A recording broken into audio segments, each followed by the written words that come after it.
Tinginys. Ir ko mums reikės jam pagaminti? Reikės 4 pakelių sausainių, man patinka patys paprasčiausi. 1 mažas indelis kondensuoto pieno.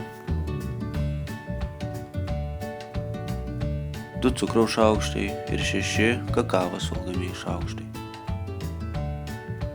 Reikės 200 gramų sviesto, jokių būdų ne margarino. 4-6 šaukštai pieno. Ir linksmoji dalis gaminimas. Sugniaužyti sausainius į smulkius gabaliukus, tik čia mato 2 dozę, 8 pakeliai ir viskas dvigubai. Cukrų ir kakavą sumaišyti kartu, supjaustyti sviestą, kad greičiau ištirptų. Pašildyti pieną, bet neužvirinti. Po truputį suberti kakavą su cukrumi į pieną ir lėtai maišyti.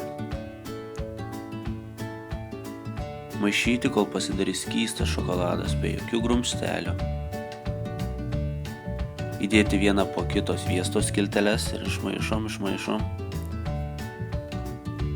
Ištirpinus sviestą pilti kondensuotą pieną. Vėlgi sukam, šaukštą maišom. Šokoladas paruoštas. Valio. Gal kiek per skystą padariau šokoladą, nes įpiliu per daug kondensuoto pieno. Patinka šiek tiek saldžiau man, bet problema, kad paskui nesustingsta gerai tinginys.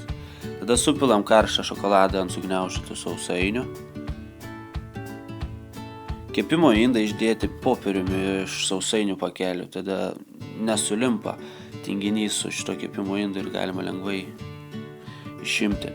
Labai gerai išmaišom visą šitą masę.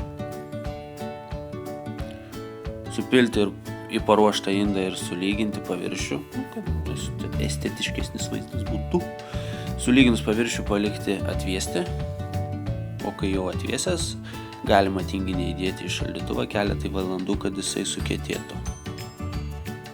Na ir ką, skanaus tinginio.